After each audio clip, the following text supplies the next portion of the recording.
मित्रांनो, all about books या YouTube चॅनलवर तुमचं मनपूर्वक स्वागत। आज आपण जाणून घेणार आहोत स्वाती चांदोरकर यांच्या अथक कादंबरीविषयी। स्वाती चांदोरकर या होम सायन्स पदवीधर आहेत। संगीत, नृत्य, रेकी पेंटिंग, नाट्यअभिनय यामध्ये त्यांनी विशेष प्रावीण्य प्राप्त केले आहे। त्यांनी त्यांची अथक कादंबरी एप्रिल 2024ला प्रकाशित केली। अथक म्हणजे न थकणारा। ही कादंबरी वेदनांवर मात करून न थकलेल्या व्यक्तींची आहे। ते व्यक्ती आहेत आपल्या देशातील सैनिक। आपल्याला आपल्या देशातील सैनिकांबद्दल खूप अभिमान वाटतो, पण आपण आपल्या सैनिकांबद्दल कितीचं जाणतो?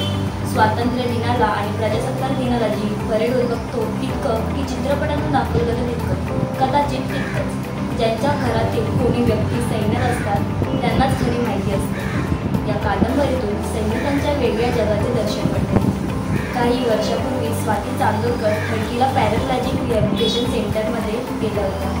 या सेंटरमधले सैनिक वेगळे आहेत। आपल्या देशाचे रक्षण करताना काही अपघात होऊन गोळी लागून आलेले अपंगत्व घेऊन ते त्यांचे जीवन जगत आहेत, तरी ते आनंदात असल्याचे दृश्य पाहायला मिळते। यशोधन लोवलेकर यांच्या मुखपृष्ठ आणि मलपृष्ठाच्या छायाचित्रातून या कादंबरीतील सैनिकांचे जीवन कहाणी स्पष्ट होते।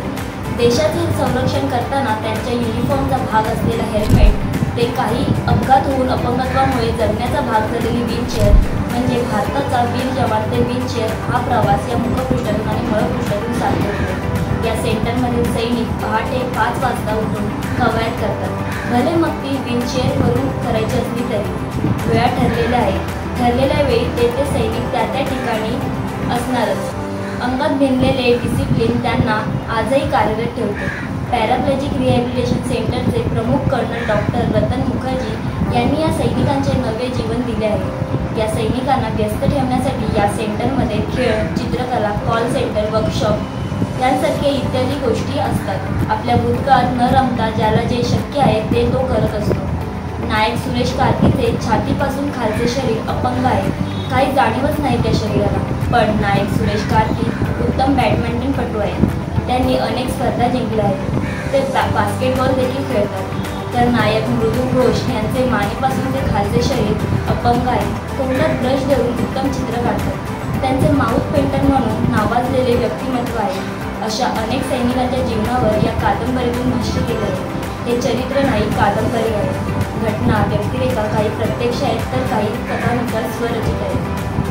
विविध अग्निपरीक्षापासून जीवन अंतर्यामातून कसे भावकोमल असते त्याचा प्रत्यय देणाऱ्या अनेक घटना, प्रसंग अतिशय नाट्यपूर्ण रीतीने उभे केले आहेत। स्वाती चांदोरकर यांनी प्रत्येक प्रसंग संवादातून सैनिकांचे बाणेदारपणा जपला आहे, जे कादंबरीच्या अपेक्षित आशय रसायनाला अर्थपूर्ण करते। कादंबरीतील प्रत्येक व्यक्तिरेखा एका वेगळ्या आंतरिक कलागुणांनी श्रीमंत आहे, संवेदनांनी हळवी आहे, पण तरीही दुर्मिळ आहे। ही कादंबरी वाचल्यानंतर आपल्याला आपल्या जीवनातील समस्या क्षुल्लक वाटतात। तुम्हाला आजचा बुक रिव्ह्यू कसा वाटला हे कमेंट सेक्शनमध्ये नक्की सांगा आणि आपल्या व्हिडिओला लाईक, शेअर आणि चॅनलला सबस्क्राईब करायला विसरू नका।